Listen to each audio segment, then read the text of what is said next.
परमेश्वर का धन्यवाद करते हैं कि हम लोग आज फिर से परमेश्वर के वचन को हम लोग सुन सकते हैं।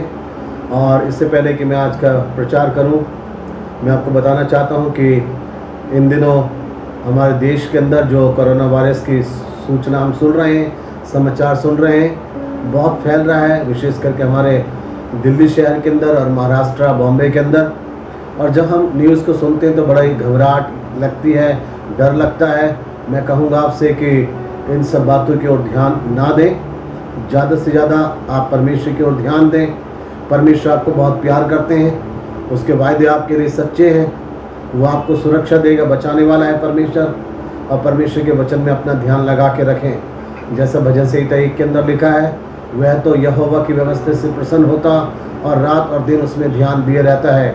तो अपना ध्यान ज़्यादा से ज़्यादा परमेश्वर के वचन को पढ़ने में लगाएं और अफवाहों की ओर ध्यान ना दें, नहीं तो आपके मन में चिंताएं और डर बैठता रहेगा। और निराश ना हो, बहुत जल्दी इन सब बातों को परमेश्वर दूर कर देंगे और हम लोग इन सारी परिस्थितियों से निकल पाएंगे। आइए समय हम शाम के वक्त परमेश्वर के वचन को सुने। हमारा अध्ययन इन दिनों जो हम कर रहे हैं, बुधवार के दिन, वह है प्रेरितों के काम और उसका 5वां अध्याय। हम लोगों ने 4थे अध्याय से शुरू किया था, आज हमारा 5वां अध्याय फिर से है। पिछली बार हम लोगों ने 5वें अध्याय में से 1 से लेकर 11 वचन से हनन्याह और सफीरा के जीवन में से हमने कुछ बातों को देखा था कि उनके जीवन के अंदर बहुत सारी चीज़ें थी जो छिपी हुई थी, जिसके कारण से उनको उनकी धार्मिकता का भी कोई लाभ नहीं मिला। जो उन्होंने दान पुण्य करा चर्च में जाके, उसका भी लाभ उनको नहीं मिला, क्योंकि वो बहुत झूठ बोलने वाले थे, चालाक लोग थे, सच्चाई उनके अंदर थी नहीं। और इसलिए जो कुछ भी उन्होंने झूठ बोलकर अपने लिए बचाया था, वो उसको इस्तेमाल भी नहीं कर पाए। हम लोगों ने पिछली बार इस बात को देखा था। आज हम लोग उससे आगे देखेंगे और वह है 12 आयत से लेकर और उसके 16 वचन तक।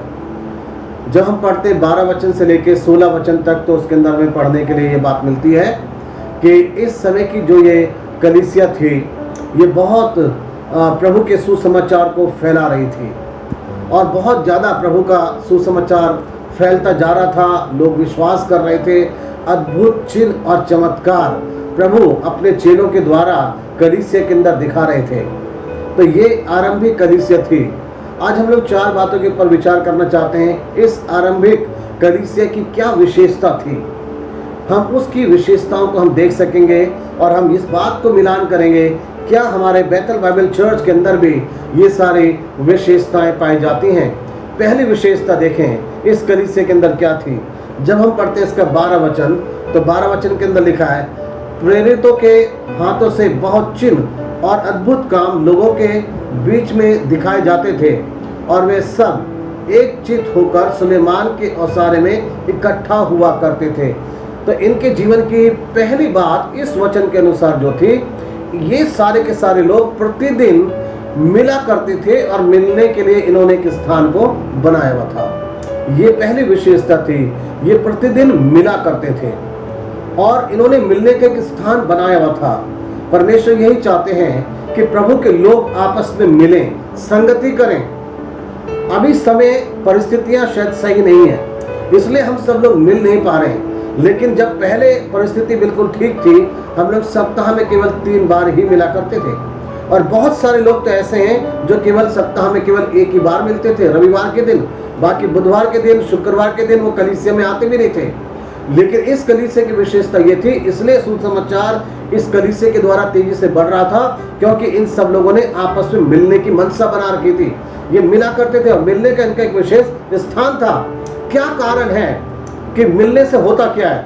जब हम आपस में मिलते हैं, हम एक दूसरे को उत्साहित कर सकते हैं। जब हम आपस में मिलते हैं, हम एक दूसरे की निराशाओं को हम दूर कर सकते हैं। जब हम आपस में मिलते हैं, हम नई नई बातों को हम सीख सकते हैं। आज के समय में आप देखिए, कई लोग ऐसे जो बिल्कुल अकेलेपन का शिकार हो रखे हैं। हमने रविवार के दिन देखा है और न्यूज़ वो पूरी चलती रही। सुशांत सिंह जो व्यक्ति बिल्कुल अकेले में हो गया इस लॉकडाउन के समय में, और वो इतना डिप्रेशन में चले गए, कोई उसको उत्साहित करने वाला नहीं था, कोई उसकी निराशा में उसको प्रोत्साहित करने वाला नहीं था, कोई उसको राह दिखाने वाला नहीं था। और एक ऐसा व्यक्ति जिसने बहुत नाम कमाया, पैसा कमाया, फेमस व्यक्ति था, सब कुछ था, लेकिन उसने एक आत्महत्या कर ली। क्यों? क्योंकि उसको कोई दिशा दिखाने वाला नहीं था, कोई उसका अकेलापन दूर करने वाला नहीं था।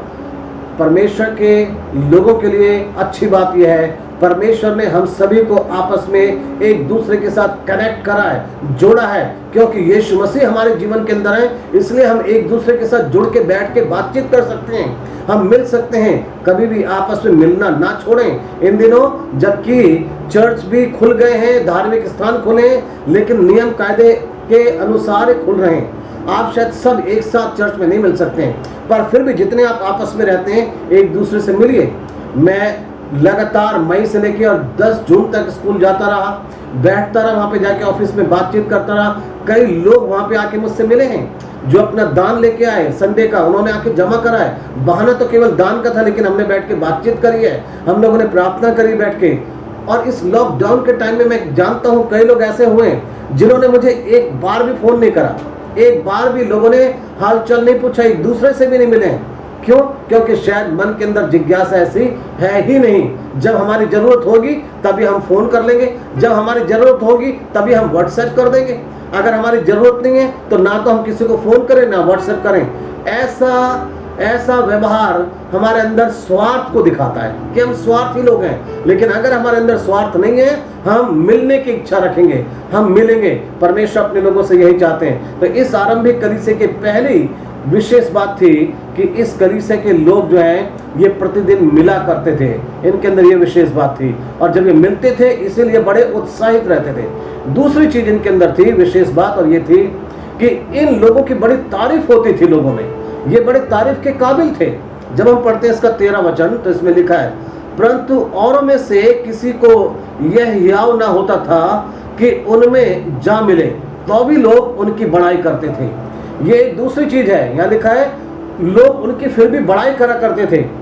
और लिखा है कुछ लोग जो हैं वो उनमें नहीं मिला करते थे, वो भयभीत थे। तो ऐसे लोग तो आज भी हैं। कई लोग चर्च को अच्छा समझते हैं, पास्टर को अच्छा समझते हैं, प्रचार अच्छा लगता है, सब कुछ बातें, लेकिन चर्च में नहीं आएंगे, चर्च में नहीं मिलेंगे, संगति में नहीं आएंगे, प्रार्थना में नहीं आएंगे, दुआ में नहीं बैठेंगे, मिलेंगे नहीं। तो इस प्रकार के लोग तो आज भी हैं। लेकिन यहाँ जो प्रभु के लोग थे, लिखा है उनकी बड़ाई हुआ करती थी, उनकी तारीफ हुआ करती थी। परमेश्वर है जो हमें बड़ाई के काबिल बनाता है, परमेश्वर जो हमें तारीफ के योग्य बनाता है। जब हम प्रभु के साथ जुड़ जाते हैं, कनेक्ट हो जाते हैं, तो सारी उन चीजों को परमेश्वर हटा देते हैं जो चीजें पहले हमें लोगों से दूर करती थी।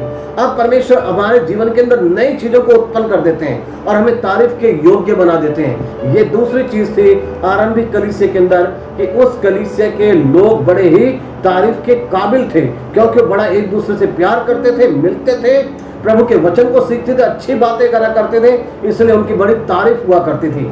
आज प्रश्न है हमारी कलीसिया बैतल बाइबल चर्च के लोगों के लिए, क्या हम भी तारीफ के काबिल हैं? आसपास के लोगों में हमारी बड़ाई होती है? क्या हम ऐसा जीवन अपना जी के लोगों को दिखाते हैं? ये प्रश्न है, हम इसका उत्तर खुद दे सकते हैं। हमारी कलीसिया कैसी है?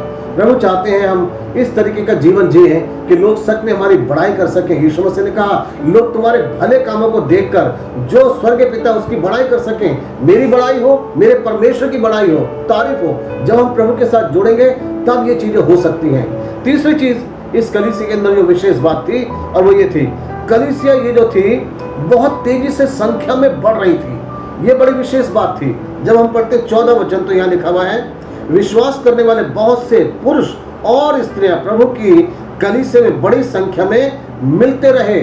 ये एक तीसरी विशेषता थी। इस कलीसिया के अंदर लोग प्रतिदिन संख्या में बढ़ रहे थे, स्त्री और पुरुष। आज प्रश्न बैतल बाइबल चर्च के लिए है, हम एक साल के अंदर कितने नए परिवारों को लाते हैं, कितने नए परिवार हमारी कलीसिया के अंदर आते हैं। यहाँ पे प्रतिदिन कलीसिया बढ़ रही थी, रोज बढ़ रही थी, क्योंकि रोज सारे के सारे जो लोग थे प्रभु के, वो बड़ा अच्छा काम कर रहे थे, बड़ी अच्छी जिंदगी को जी रहे थे। लोग उनके जीवन को देख के, उनकी बातों को सुन के कलीसिया के अंदर आ रहे थे। हमारी कलीसिया कितनी बढ़ रही है? एक साल में कितने नए परिवार आते हैं, एक साल के अंदर कितने नए लोग हमारी कलीसिया के अंदर आते हैं। इस कलीसिया की यह विशेषता थी, लिखा है प्रतिदिन लोग संख्या में स्त्री और पुरुष उस कलीसिया में मिलते जाते थे। लोग उसमें शामिल हो रहे थे, क्योंकि उनको अच्छा लग रहा था कि हमें भी प्रभु की जरूरत है। प्रभु करे हमारी कलीसिया भी बढ़ने वाली कलीसिया हो, रुक ना जाए संख्या में, रुक ना जाए कि हम संतुष्ट हो जाएं। और देखिए कलीसिया बढ़ती कैसे, क्या हो रहा था वहां पे, किस तरीके से हो रहा था। चौथी और अंतिम चीज जो विशेषता इनके अंदर है 15 और 16 वचन के अंदर, 15 और 16 वचन के अंदर के अनुसार जब हम पढ़ते हैं यहाँ पे यूं लिखा हुआ है, यहां तक कि लोग बीमारों को सड़कों पर ला लाकर खाटों और खटोलों पर लिटा देते थे कि जब पतरस आए तो उसकी छाया ही उनमें से किसी पर पड़ जाए। यरूशलेम के आसपास के नगरों से भी बहुत लोग बीमारों और शुद्ध आत्माओं के सताए हुओं को ला लाकर इकट्ठे होते थे और सब अच्छे कर दिए जाते थे। चौथी और अंतिम चीज है इस कलीसिया की विशेषता, और ये थी यहाँ पे कि लोग विश्वास के साथ इनके पास आते थे, विश्वास लेके आते थे इनके पास में, इस कलीसिया में, और जैसा विश्वास लाते थे वैसा उनके साथ काम हो जाता था। और देखिए कितना जबरदस्त विश्वास है। लोग अपने बीमारों को लाते थे, सड़क के ऊपर खाट पे लिटा देते थे, और विश्वास उनका ये था बस पतरस की छाया ही पड़ जाए और वो ठीक हो जाए। और फिर लिखा है 16 वचन के अंदर, लोग यरूशलेम के आसपास से भी आया करते थे। आज हमारी कलीसिया कहाँ की है? दिल्ली की कलीसिया। क्या हम कह सकते हैं कि हमारी कलीसिया के अंदर दिल्ली के बाहर के भी लोग आते हैं? आप मत गिनाइए मुझे कि सुनील भाई आते हैं, विनोद भाई आते हैं फरीदाबाद से, ये लोग यहीं थे, ये केवल वहाँ जाके बसे हैं। क्या हम कह सकते हैं कि इस तरीके से बढ़ रही थी कलीसिया? प्रेरितों के काम 1 अध्याय उसके 8 वचन में प्रभु यीशु मसीह ने कहा, जब पवित्र आत्मा तुम पे आएगा तुम मेरे गवाह होगे, सबसे पहले यरूशलेम में, फिर उसके आसपास और दुनिया की छोर तक मेरे गवाह होंगे। अगर प्रभु ने आपको सामर्थ्य दी है, अपनी सामर्थ्य दिया है, चंगा करने की सामर्थ्य दी है, प्रार्थना की सामर्थ्य दी है, वचन की सामर्थ्य दी है, तो प्रभु ये चाहते हैं कि आपका प्रभाव ऐसा हो जाए कि लोग आपकी चर्चा सुन के दिल्ली से बाहर से भी हमारी कलीसिया के अंदर लोग आ सकें। या केवल हम कह रहे हैं कि हाँ गौतमपुरी के लोग आते रहे, बस उतने काफी है, ज्यादा से ज्यादा गौतमपुरी के बाहर आ जाए, जैतपुर के अलीगांव के लोग आ जाएं। इस कलीसिया की विशेषता ये थी, यरूशलेम के आसपास की जगहों के भी लोग आया करते थे, यानी कि यरूशलेम के बाहर के लोग भी आया करते थे। इतनी चर्चा फैली थी और एक विश्वास लेके आया करते थे। ये थी इस कलीसिया की विशेषता। प्रतिदिन उनके द्वारा, चेलों के द्वारा प्रभु आश्चर्य कर्म करवा रहे थे। आज प्रभु ने आपको भी सामर्थ्य दी है। अगर आप प्रभु के लोग हैं, प्रभु के साथ जुड़े हुए हैं, परमेश्वर आपके द्वारा भी बड़े अद्भुत काम करा सकते हैं। लेकिन सबसे पहले जरूरत है खुद अपने आप को तैयार करना, खुद अपने आप को प्रभु की सामर्थ्य से भर लेना। जब तक आप खुद अपने आप को तैयार करने नहीं करेंगे, कैसे ये काम हो सकेंगे? आप प्रभु के लिए रुचि लें, संगति करना सीखें, प्रार्थना करना सीखें, और तब विश्वास करने वाले बढ़ते चले जाएंगे। 4 बातें मैंने बताया इस कलीसिया की विशेषता। पहली विशेषता थी ये प्रतिदिन मिला करते थे, इनके अंदर ये लगन थी। दूसरी चीज, इन लोगों की बड़ी बड़ाई हुआ करती थी, तारीफ हुआ करती थी, क्योंकि बड़ी खूबी इनके अंदर थी, इनकी जिंदगी के अंदर। तीसरी चीज थी, ये कलीसिया संख्या में तेजी से बढ़ रही थी, स्त्री और पुरुष लगातार बढ़ रहे थे। और चौथी चीज है, लोग इनके ऊपर विश्वास करा करते थे और विश्वास करके अपने बीमारों को लाया करते थे और वो ठीक कर दिए जाते थे। ये थी विशेषता। आज हमारी कलीसिया के अंदर भी लोग कई बार आते हैं अपने बीमारों को लेके। हम ये दुआ करें, प्रभु कभी भी कोई आए वो निराश होकर ना जाए, बल्कि वो तेरी सामर्थ्य से चंगाई पाए और हमारी कलीसिया बढ़ती चली जाए। अपनी कलीसिया को बढ़ाने के लिए कोशिश कीजिए, प्रभु को प्यार कीजिए। हम ये कहें हमारे बैतल बाइबल चर्च जो है वो बढ़ता चला जाए और उसका भी नाम आसपास फैल जाए। अच्छी बात के लिए प्रभु आप सबों को बहुत आशीष दे।